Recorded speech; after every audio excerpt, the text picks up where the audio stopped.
and welcome back to In the Trenches Together. Today we're talking about an exciting topic, creativity.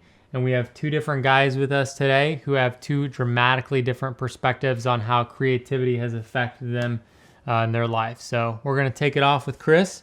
You want to share a little bit about what creativity has meant to you and what your journey's been with it? Absolutely. So for me, my journey with creativity really started when I was really young. I was super into music. My parents always had music playing in the house, and they were in choral groups and things like that. And when I was about 12, I took up the piano, enjoyed that for about a year and a half, and then decided that I had to play rock music, so I had to switch to guitar.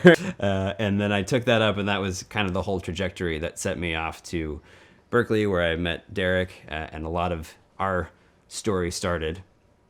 But there's a pretty significant gap in my story where creativity really played a major role. So I'm going to get a little bit vulnerable here because this was a pretty difficult time for me, to be honest. But it was something where creativity really had a major impact on how I went about approaching my life. So after we had moved, Derek and I had moved from Boston to Chicago. It was 7 years ago now. There were a number of different things going on. There was a business that I was getting off the ground. There were some other things that we were all trying to do. And there was a period where I hit a stumbling block and didn't really keep pushing to go beyond it. And I got comfortable. So I found a place in my life where I was doing the things I needed to do. I was having some fun. I was spending time with my friends. Was functionally all right. I wasn't really making anything, and I wasn't really moving forward in a meaningful way. So, honestly, it was a period of about 4 or 5 years, give or take. And somewhere towards the end of that period, I started to realize that I was kind of depressed, and I was trying to figure out why that was. And what really started me moving back into a good direction was playing around with writing music again. And this had been a long time. I didn't actually do it with guitar. I did it with a little doofy keyboard that I had, and just started writing little keyboard things. And it's like, oh, this is cool. And I had a really good friend at work who had this bigger keyboard that he was giving away, and he was generous enough to donate that to me because he wasn't using it. Started writing a lot more, started studying composition again a lot more seriously, and it led me to a place where I was doing some other things too. This was a big part of it. Kyle and I were actually on the way to a concert, to a Disturbed concert, full transparency. And he had noticed that some things were different for me, that I was a lot happier and that I was, more fun to be around and just seemed like I was in a better place. And he just straight up asked me, like, dude, what's going on? What are you doing, or what's changed in your life? And I said, well, I started taking care of myself better. I've been exercising more and eating better and doing less things that are bad for me. And I've also been making music again. I've been starting to create music, and it's really fun. I really enjoy doing it. And he just looked at me and he was like, we should, do something with this, and we just looked at each other and we thought, yeah, this is something that we should really share. This is a great opportunity to take something that was a really negative experience for me, and share some of that and start building something that could hopefully help a lot of other people along the way. And eventually that led to this.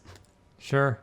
Yeah, I think just to kind of give some perspective, when I met Chris, he was a guitar player, right? And he loved guitar and shredding and all that stuff. And in the 5 years that I knew him, I didn't see him pick up his guitar but 3 times. Yeah, and true. So to me, and this was in the beginning of our relationship, but a couple years in, I thought to myself, oh, there's got to be something going on. We all go through a lot of stuff, but basically Chris was just hanging out, playing video games, spending time with people he cares about. I don't Which think I ever saw him open up his guitar. he never cases. opened up his guitar case. Probably true. Yeah, right. And he also has a really expensive video camera. Never touched it. Right. All these lights in his room.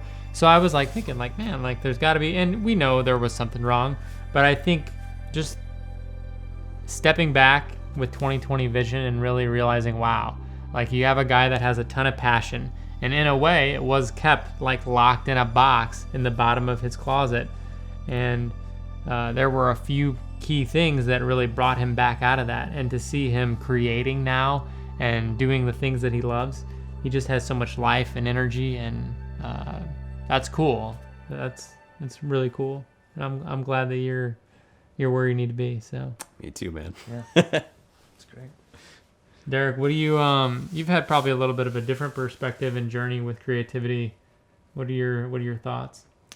Well, so I would say my story is similar to Chris's as far as how it started, but You guys ended up in the same place. we ended up in the same school, so that's a huge giveaway. For me, music was my escape from my circumstances when I was growing up. So, it was a huge opportunity for me to connect with people in my hometown, which I've always kind of sensed that I was kind of different and a bit of a loner growing up, and in my family and just in the people in the town that I lived in, and music blew the doors open on my ability to connect with my friends.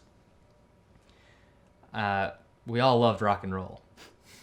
We loved, it was actually my friend, one of my friends at the time, he got a guitar and a drum set, like starter guitar and drum set, like stuff that's worth I think the drum set was worth like $40. Oh, wow. And Really starter. and the bass drum was like this big. And the guitar was a PV starter guitar that I really liked, because at the time the only guitar that I had was a acoustic guitar that had the strings this far from the neck. Oh And, man. so painful. I was telling my students this, but I cut out pieces of leather and put them on my fingertips because I loved to practice, but it hurt so bad I that never knew that. just That's crazy. So He just toughed it out. I put rubber bands on. Yeah, Jeez. the calluses were brutal. I bet. And so when I played his guitar, this electric guitar, and this is a starter electric guitar, it felt like butter. It felt like it just felt By so comparison. good. And he was like, Derek, you're really good at this. You should play my guitar and I'll play drums. And so that was the beginning of my high school band.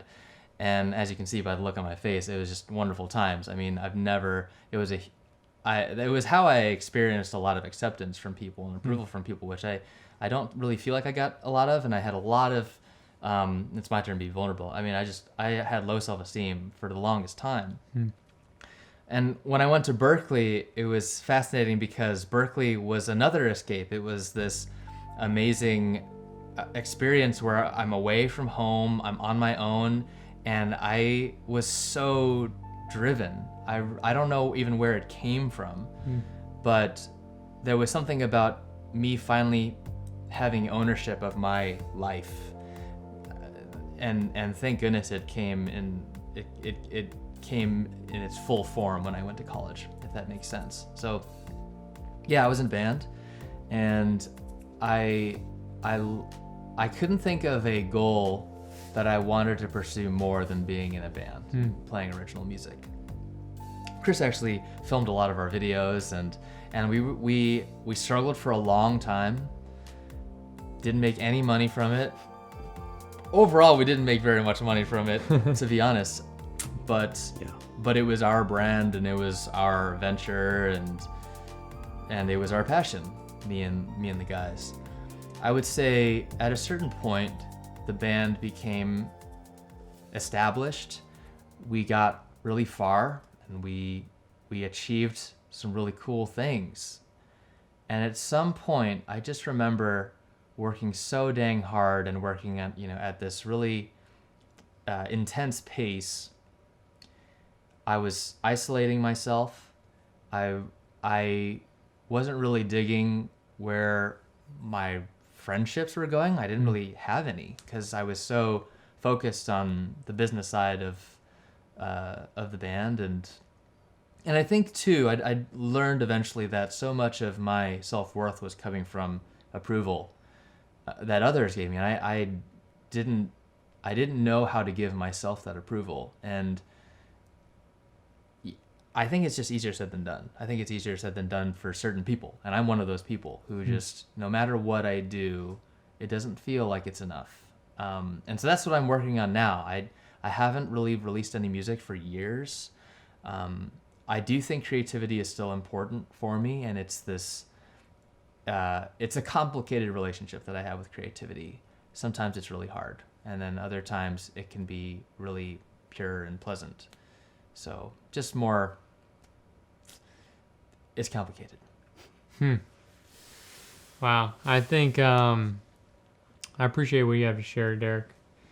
It's so interesting. You know, I'm a creator as well. I like to build things, fix do. stuff, all kinds of stuff like that. Make all kinds of stuff. You know, more practical things. These guys are the musicians and the film guys, and I'm learning. You definitely are. You definitely are. But Very creative. so my experience with creativity is, you know, kind of like work really hard. It's really tough, but like happy days. You make something, like it's cool, right? And to hear your perspective and how you have put the hard work in, you've done great things, but still it's not quite as simple as like in my simplistic mind. I like to think about creativity like all kind of rainbows and butterflies, right?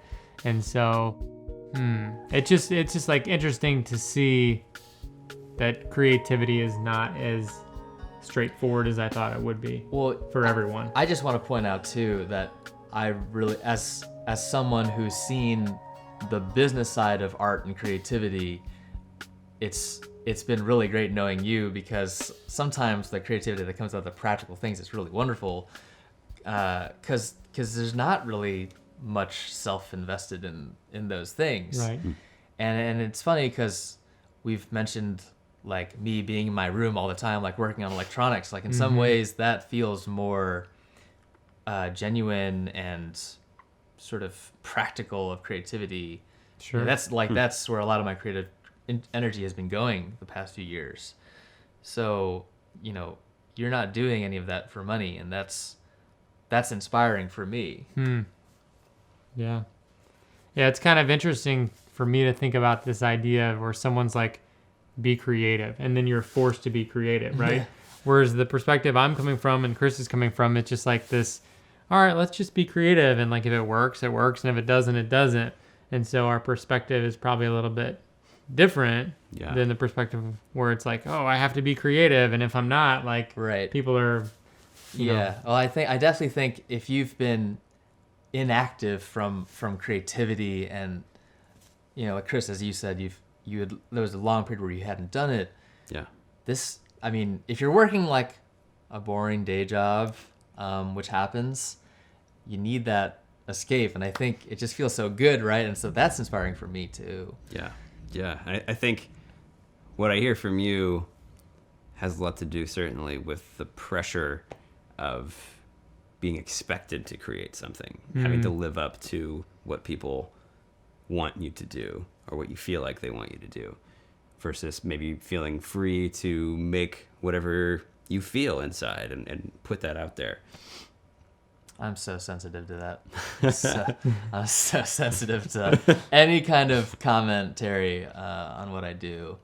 And probably because I think with music, you're sort of expected to be, you're supposed to put all of your feelings out there. You're supposed to kind of put your soul in your music, and that's really tough for me. Yeah, I mean, people expect lyrics to be meaningful and personal, right?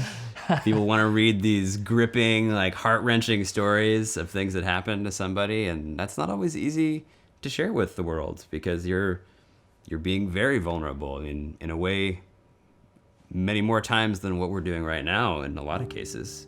If you look at a lot of the lyrics and songs that are out there, some of those things are really personal, difficult things that people talk about. So I do see that side as well. I think part of it could be that I'm just maybe a little bit more naive in that area, having not spent as much time putting my creativity out into the world as broadly, right? I haven't done it in a way that's seeking or reaching the size of audience that you had at the peak of all that. Sure. And that's got to play a big part.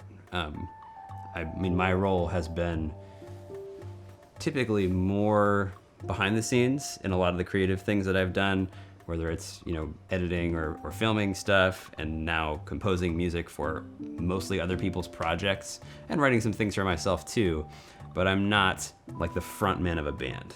Right. I'm not the face of this brand that's expected to represent things a certain way, and there's all this marketing that goes into all of that, and then being consistent with all that. Like, there's so many things that you have to think of when you are a public face, I think, that I haven't really had to deal with. So I have to think that there's at least some piece of that that's tied in, not just necessarily the raw creating of music, but all the other, things that you have to deal with as a musician who is the face of a band.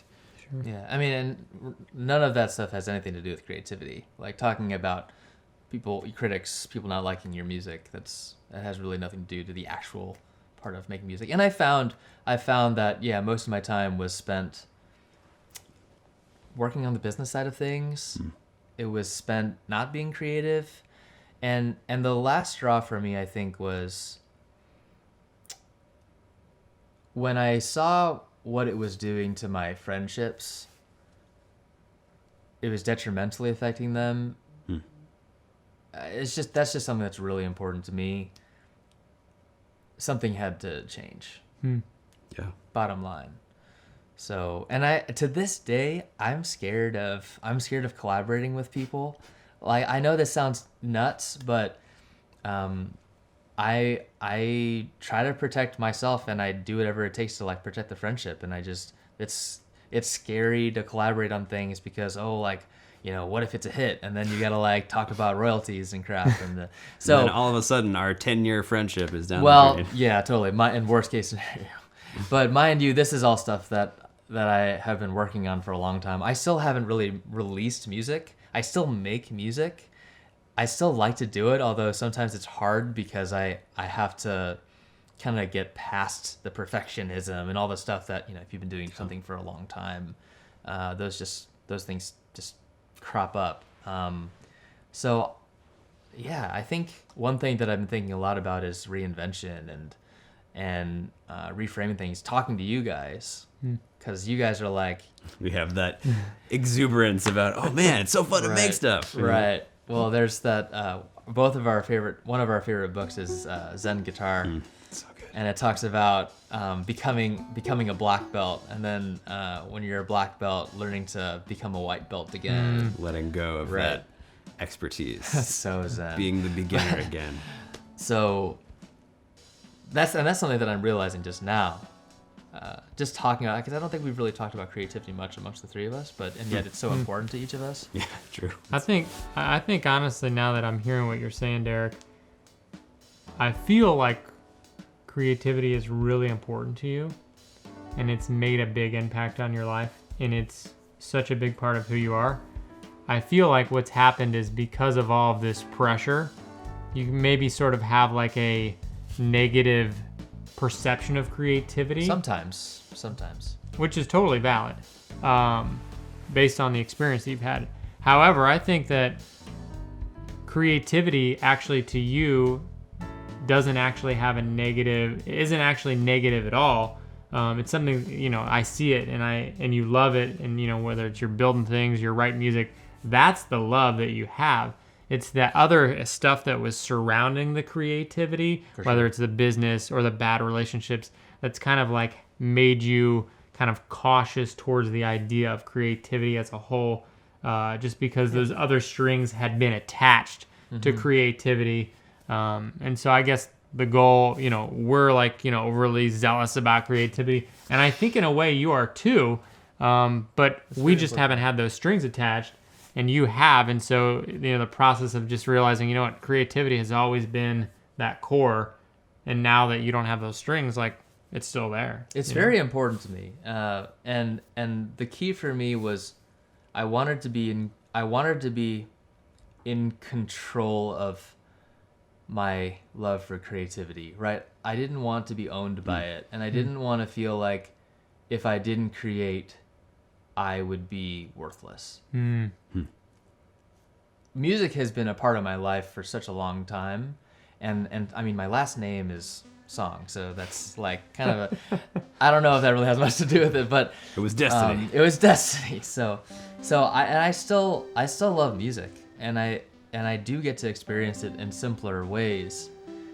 But one thing that actually me and my younger brother talk about is how sometimes it feels like a curse, which can be it's a very negative way of looking Sure, at it, sure. which I don't think it is. But when you have a passion for something and you love creativity, it is so hard to let it go, and likely Yeah. at a certain point it just becomes a part of you. Mm-hmm. You don't know how to express those ideas any other way. And there are times in the past where I wish I could just be normal and be boring and like not have this talent. I'm serious. No, Yeah. we But- understand that. But that's never gonna happen. So it does feel like a curse, and I think maybe a healthier way to think about it is it's a talent that I have, and I can use it however the heck I want to, Yeah. for good or for bad. So yeah. Yeah. Well, I think, just kind of hearing from both of you guys, two similar stories, or two different stories, kind of leading you both together, and the way that you process that is just kind of cool. Yeah.